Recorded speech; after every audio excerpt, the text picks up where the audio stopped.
ये कहानी है एक ऐसी बेटी की जिसे लोग अक्सर कमज़ोर समझते रहे, लेकिन उसने अपने जज्बे से दुनिया को दिखा दिया कि बेटियां सिर्फ घर की जिम्मेदारी नहीं होती, वो पूरे समाज का भविष्य बदल सकती हैं। एक छोटे से गांव की बेटी बिहार के एक छोटे से गांव रायपुर में जन्मी थी। रीमा एक बेहद साधारण परिवार, पिता मजदूर और माँ खेतों में मजदूरी करती थी। 3 भाई बहनों में सबसे बड़ी थी रीमा। घर की जिम्मेदारियाँ बचपन से ही उसके कंधे पर थी। रीमा की आंखों में सपने थे, कुछ बन दिखाने के, कुछ कर गुजरने के, लेकिन हालात ने बचपन से ही उसे बड़ा बना दिया। स्कूल की राह में कांटे। रीमा रोज़ 5 किलोमीटर पैदल चलकर स्कूल जाती थी। पुराने फटे हुए जूते, कभी किताबें नहीं होती तो दोस्तों से मांग कर पढ़ती। कई बार भूख लगती होती लेकिन स्कूल जाना नहीं छोड़ती। गांव में लोगों की बात होती, लड़की हो, ज़्यादा पढ़ाई का क्या फ़ायदा, कल तो ब्याह कर जाना है। लेकिन रीमा जानती थी उसका जीवन कुछ अलग है। वह समाज की उन रेखाओं को तोड़ना चाहती थी जो लड़कियों को सिर्फ रसोई तक सीमित रखती हैं। घर की जिम्मेदारी और पढ़ाई एक साथ। रीमा सुबह 4 बजे उठती, पानी भरना, माँ के साथ खेतों में जाना, छोटे भाई बहनों की देखभाल और फिर स्कूल।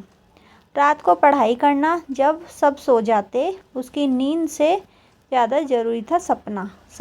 सपना अपने माता पिता को वो जीवन देने का जो उन्होंने कभी नहीं भी सोचा था। संघर्ष की शुरुआत। 8वीं कक्षा के बाद पिता ने स्कूल छुड़वाना चाहा। बोले, अब घर संभाल, तेरा विवाह भी करना है। रीमा रोई, गिड़गिड़ाई और बोली, बाबूजी 1 साल और दे दो, फिर आप जैसा कहोगे वैसा करूँगी। माँ ने साथ दिया और रीमा ने वो साल ऐसा पढ़ा कि गांव की टॉप स्टूडेंट बन गई। कॉलेज, शहर की चुनौतियाँ और समाज का सामना।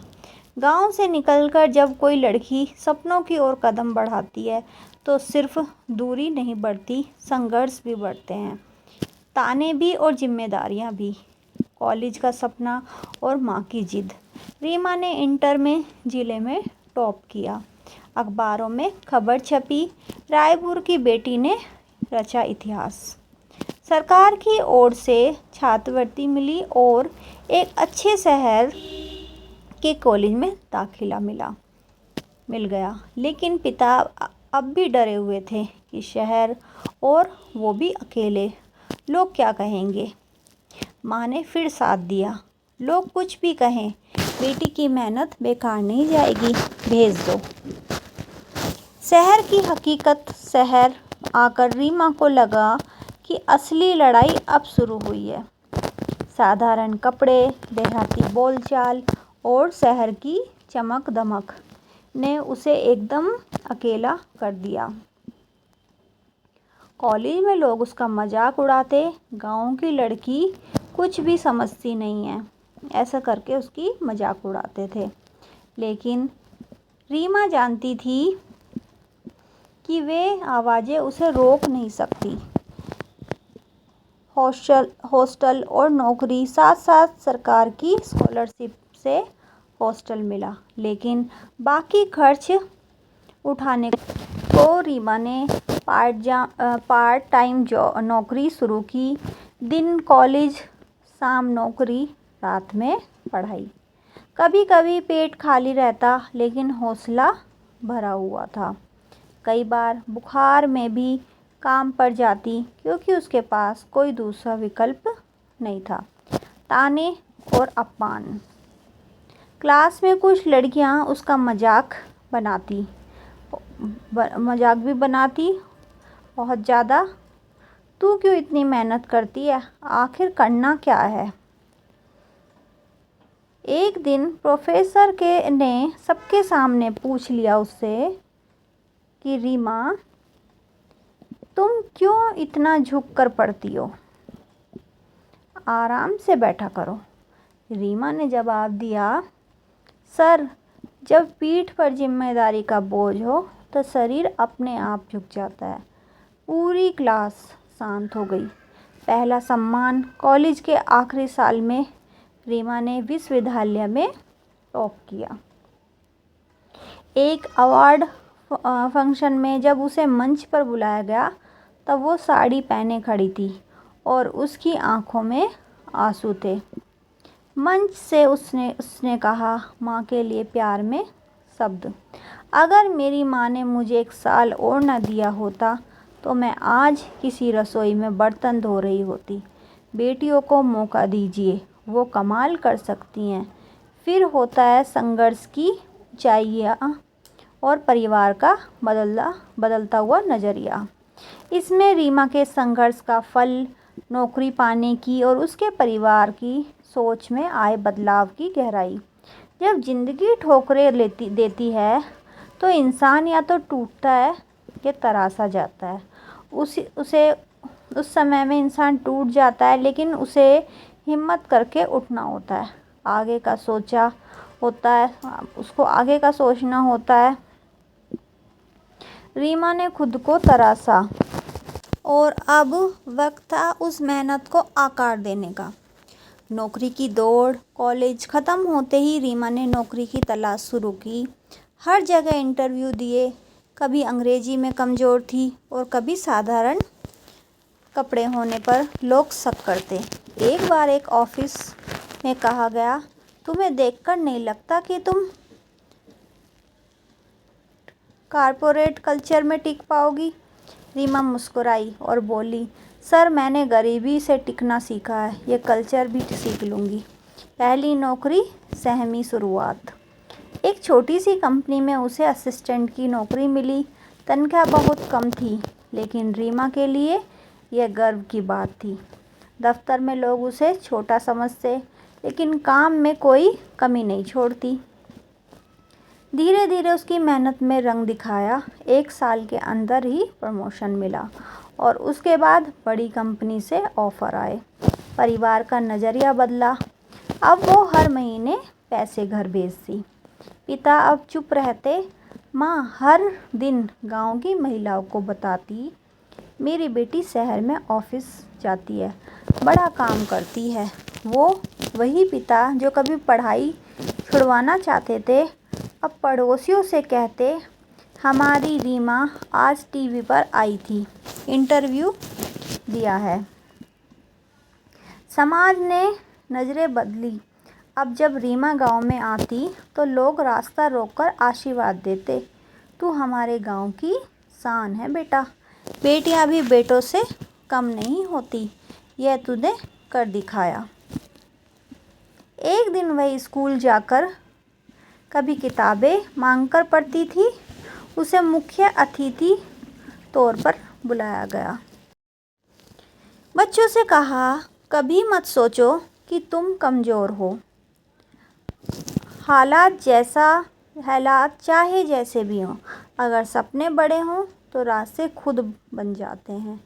रीमा अब सीमित नहीं रही। रीमा ने धीरे धीरे खुद की कोचिंग शुरू की।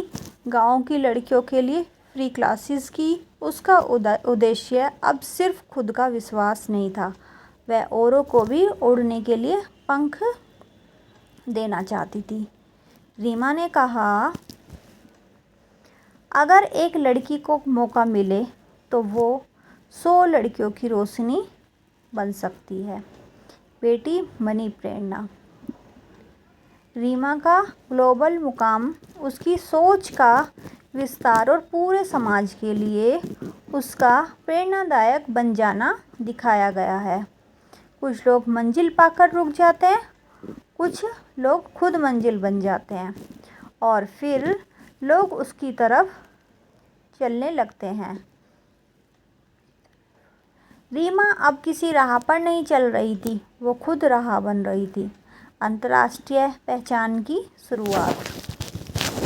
सीमा के कोचिंग मॉडल और ग्रामीण शिक्षा में योगदान की खबरें अब अखबारों से होते हुए सोशल मीडिया पर वायरल हो रही थी। कई एनजीओ और महिला शक्तिकरण संस्थाएं उसके काम से जुड़ना चाहती थी।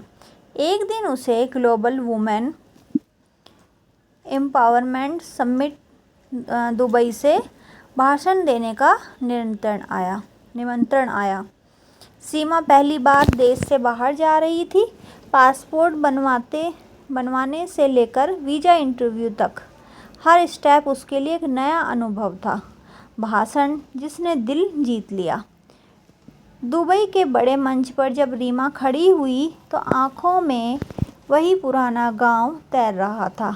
वो टूटी चप्पलें, फटे बस्ते, माँ की हथेलियों की दरारें और पिता की खामोशी। उसने भाषण शुरू किया। मैं एक किसान की बेटी हूँ। लोग कहते थे बेटियाँ सिर्फ रोटियाँ बेलने के लिए होती हैं, लेकिन मैंने दुनिया को बताया कि बेटियाँ रोटियाँ नहीं, तकदीर भी बदल सकती हैं। पूरा हाल जो था वो तो तालियों से गूंज उठा। रीमा के चेहरे पर कोई बनावटी गर्व नहीं था, सिर्फ संतोष था। गांव में बदलाव। अब जब वह गांव लौटी तो लोग सिर्फ उसके पास साथ फ़ोटो नहीं खिंचवाते थे, अपनी बेटियों को उसके पास छोड़ने लगे। मैडम, हमारी बेटियां भी आपकी तरह पढ़ना चाहती हैं। रीमा ने गांव की पहली डिजिटल लाइब्रेरी शुरू की। अब हर हफ्ते मोटिवेशन सेक्शन लेती थी और लड़कियों को स्कॉलरशिप दिलवाने में मदद करती। अब उस गांव में कोई भी यह नहीं कहता था कि लड़कियों को क्यों नहीं पढ़ा रहे हो, बल्कि लोग कहते थे अगर रीमा कर सकती है तो मेरी बेटी क्यों नहीं। रीमा का आत्म साक्षात्कार। एक दिन दुबई में लौटने के बाद रीमा छत पर अकेली बैठी थी। चारों ओर शांति थी, लेकिन उसके मन में तूफान चल रहा था। उसने खुद से पूछा, अब मैं क्या रुक जाऊं? क्या यही मेरी मंजिल है? फिर उसे याद आया माँ का चेहरा, बाबूजी का फटा गमछा और वो वक्त जब पेट में रोटी नहीं थी लेकिन आंखों में उम्मीद थी। उसने फैसला किया, अब सिर्फ गांव नहीं, पूरी दुनिया में बदलाव लाना है। बेटी बनी बदलाव की मिसाल। रीमा ने एक फाउंडेशन शुरू किया, रीमा डॉटर फाउंडेशन, जो ग्रामीण लड़कियों को शिक्षा, आत्मरक्षा और करियर गाइडेंस देती थी। संस्थाओं ने उसके काम की सराहना की। उसे डॉटर ऑफ इंडिया का अवार्ड मिला। राष्ट्रपति भवन में सम्मानित भी किया गया। एक इंटरव्यू में जब पूछा गया आपको सबसे बड़ी सफलता क्या लगती है, तो तब रीमा मुस्कुराई और बोली, जब मेरे बाबूजी पहली बार बोले ये मेरी बेटी है, तब मैंने खुद को सफल मान लिया था। एक आखिरी संदेश। बेटियों के नाम। यह कहानी सिर्फ रीमा की नहीं, यह हर एक घर की उस बेटी की है जो चुपचाप अपने सपनों को जिलाए रखती है, हर ताने सहती है लेकिन झुकती नहीं। अगर एक बेटी को विश्वास मिल जाए तो वो पूरा समाज बदल सकती है। रीमा तो बस शुरुआत थी, अब आपकी बारी है। तो दोस्तों, यह थी एक लड़की के संघर्ष की कहानी और अपने सपनों को पूरा करने की कहानी। तो दोस्तों, ऐसी ही अच्छी कहानी देखने के लिए हमारे चैनल को सब्सक्राइब कर लीजिएगा और बेल आइकन का बटन भी प्रेस कर लीजिएगा, जिससे कि आने वाली नई वीडियो का नोटिफिकेशन सबसे पहले आपको मिल सके और आप ऐसे संघर्ष भरी कहानियाँ टाइम से सुन सकें। धन्यवाद दोस्तों।